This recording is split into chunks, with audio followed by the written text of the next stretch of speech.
என்னுடைய சகோதர சகோதரிகளுக்கு என்னுடைய பணிவான அன்பான வணக்கங்கள். ஓம் நம சிவாய.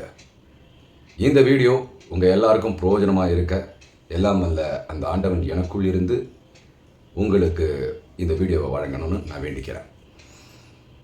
பகவத்கீதையில் 18வது அத்தியாயத்தில் 66வது ஸ்லோகம், எல்லா தியாகங்களையும் பரித்தியாகம் செய்துவிட்டு என்னையே சரணடை, உன்னை எல்லா பாவங்களிலிருந்தும் விடுவிக்கிறேன், துயரப்படாதேன்னு கீதையில் கண்ணன் அர்ஜுனனுக்கு உபதேசம் செய்கிறான். இப்போது நம்ம எல்லாருக்குமே இதில் ஒரு கேள்வி வரும். எல்லா கடமைகளையும் தியாகம் செஞ்சுட்டு உன்னை சரணடைஞ்சா நான் காவி வேஷ்டி தான் கட்டிக்கணும்.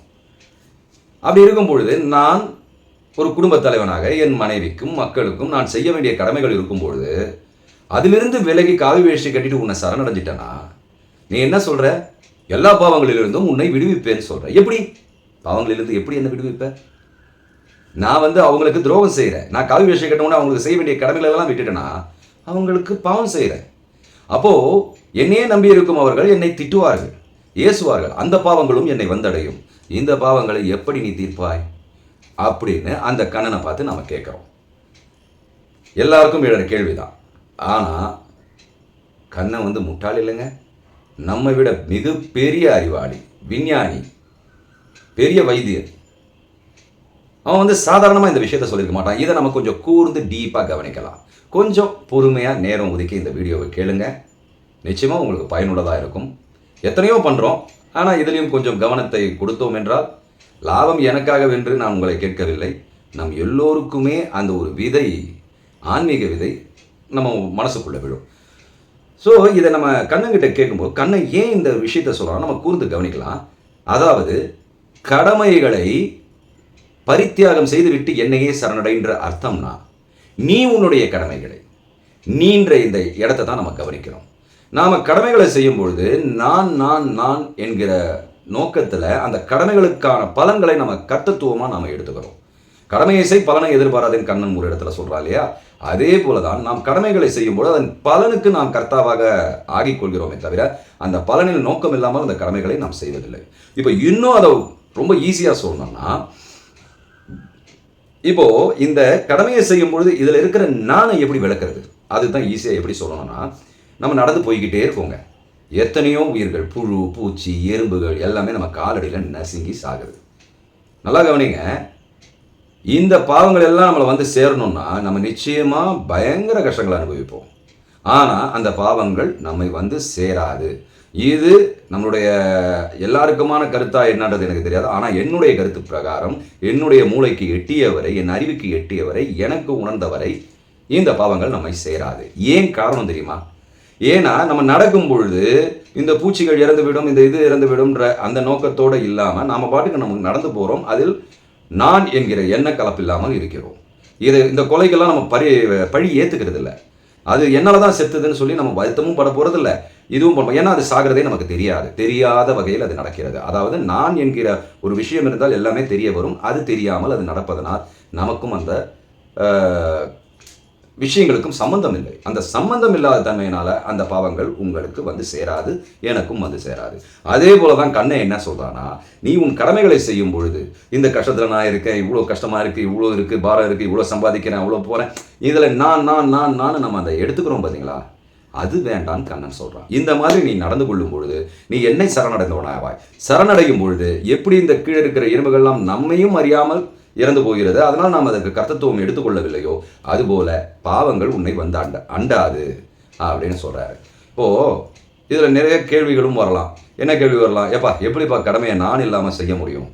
இங்கே தான் இன்னொரு விஷயத்தையும் கடவுளே நமக்கு வழிகாட்டுறாரு. இப்போது அதுக்கு முன்னாடி புத்தர் என்ன சொல்கிறாருன்றதை பார்த்துருவோம். புத்தர் என்ன சொல்கிறாரு? ஒரு மரக்கட்டையை போல் வாழ்க்கையை வாழு, ஆசையற்று வாழுன்றாரு. இதை ரெண்டுத்தையும் மெர்ச் பண்ணி பார்த்தீங்கன்னா அவங்க சொல்கிற கருத்துக்கள் ஒரே இதுதான்.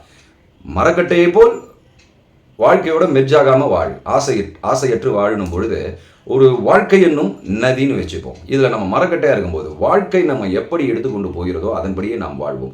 நாம் என்பது இல்லாமல் வாழ்வோம் அப்படின்னு சொல்கிறாரு புத்தர். அந்த மாதிரி வாழும் பொழுது நம்ம எந்த விஷயங்களும் அண்டாது, பற்றுகளும் அண்டாது. இந்த பற்றுகள் இல்லாதனால நாம் சீக்கிரத்திலேயே முக்தி நிலையை அடையலாம், விடுதலை அடையலாம். விடுதலை பெறுவதற்காகவே இந்த உலகத்திற்கு வந்திருக்கிறோம்னு சொல்கிறாரு. ஸோ கண்ணன் சொல்லக்கூடிய அந்த கடமைகளிலிருந்து எல்லாவற்றையும் பரித்தியாகம் செய்து என்னையே அடை என்று சொன்னால் கடமைகளை செய், ஆனால் அதில் நீ இருக்காது. நீங்கள் ஒரு விஷயம் இவ்வளோ தூரம் நீங்கள் பொறுமையாக கேட்பீங்களான்னு எனக்கு தெரியல, ஆனால் கேட்குறவங்க இருக்காங்க. கேட்டால் அவர்களுக்கு சொல்கிறேன். ஒரே ஒரு விஷயம் என்ன தெரியுமா, நம்ம கடமைகளை செய்யும் பொழுது இதில் நான் என்ற கலப்பில்லாமல் எப்படி செய்ய வேண்டும் என்றால், நாம் ஒரு ட்ரெயின் போயிட்டு இருக்கு. இந்த ட்ரெயின் போயிட்டு இருக்கும்பொழுது, இந்த ட்ரெயின் உள்ள உட்காரும் பொழுது அது எந்த ஸ்டேஷனில் போகுது, எந்த பக்கம் போகுது, அடுத்தது எங்கே போகணும், இந்த எதுவுமே நம்முடைய எண்ணங்களுக்கு இல்லை. ஆனால் அந்த ட்ரெயின் நம்மை சேர்க்க வேண்டிய இடத்தில் சேரும், எல்லா விஷயத்துலையும் வரும். இப்போ நாம் இங்கே ஃப்ரீயாக உட்காந்துருக்கோம் பார்த்தீங்களா, அதுபோல் வாழ்க்கையில் ஃப்ரீயாக இருங்கன்றாரு. சரணடைந்து விடு, அதுதான் சரணடைகிறது தான் ஃப்ரீ. நீங்கள் ஃப்ரீ மைண்டடாக வாழ்க்கை எப்படியெல்லாம் உங்களை கொண்டு போகுதோ அதையெல்லாம் ஏற்றுக்கொண்டு அதன் போக்கிலேயே வாழ்ந்தீர்கள் என்றால் எந்த பிரச்சனையும் இல்லை. ஆனால் துன்பங்கள் வரும், உங்களை அசைத்து பார்க்கும். ஏனென்றால் ஏற்கனவே நான் என்று செய்த எல்லா விஷயங்களின் பாதிப்புகளும் நம்மை தொடர்ந்து வரும். இதையும் நம்ம அக்செப்ட் பண்ணிக்கிட்டு இதிலும் நான் என்கிற இது இல்லாமல் துன்பம் வரும்பொழுது அதை பார்த்து சிரித்து கொண்டிருங்கள். அந்த துன்பம் 4வது இடத்துல உங்களுக்கு ஒரு பெயின் கில்லராக உங்கள் நகைப்பு, உங்களுடைய சிரிப்பு செயல்பட்டு அந்த துன்பத்தை சீக்கிரமாகவே போக்கிடும். இதுபோல இருக்கிற பக்குவத்தை பெற்றால்தான் நாம் ஒரு ஞானியாக முடியும். ஞானத்தன்மைக்கு முதலில் இந்த கண்ண பரமாத்மா சொன்ன எல்லாவற்றையும் பரித்தியாகம் செய்துவிட்டு என்னையே சரணடை, உன் பாவங்களில் நின்று நான் விடுவிக்கிறேன், துயரப்படாதே என்கிற இந்த சொல்தான் ஞானம் பெறுவதற்கான வேத வாக்காக செயல்படுகிறது. நான் ஞானம் பெற போகிறேன்ப்பா, நான் சன்னியாசிப்பான்னு எல்லாத்தையும் விட்டுட்டு ஓரமாக போய் காவி கூட கட்டிக்கிறதுனால சன்னியாசியாக ஆக முடியாது. ஏன்னா நமக்குள்ள காமம் இருக்குது, கோபம் இருக்குது, ஒரு பொறாமை இருக்குது, எல்லாமே நம்ம உடம்புக்குள்ளே நம்ம ஸ்டோர் பண்ணி வச்சுட்டோம். நான் நினச்சி இது எல்லாம் வெளியே எடுக்கணும். அப்போது கண்ணன் சொன்ன அந்த கடமையை செய் பலனை எதிர்பாராதுன்ற தத்துவத்துக்குள்ளே நம்ம போனாதான் இது எல்லாவற்றையும் நம்மளிருந்து வெளியேற்ற முடியும். இது எல்லாம் நம்மளை விட்டு வெளியேற்றுச்சுன்னா பற்றுகளும் நம்ம விட்டு அறுத்தெறியப்படும். இந்த பற்றுகள் அறுத்தெறியப்பட்டால் நாம் இங்கே இருக்க வேண்டிய அவசியமே இல்லை. அதாவது இந்த பாடிக்குள்ளே இருக்க வேண்டிய அவசியம் இல்லை. எல்லா இடத்துலையும் நம்ம பரவிடலாம். நன்றி, வணக்கம், ஜெய் ஹிந்த்.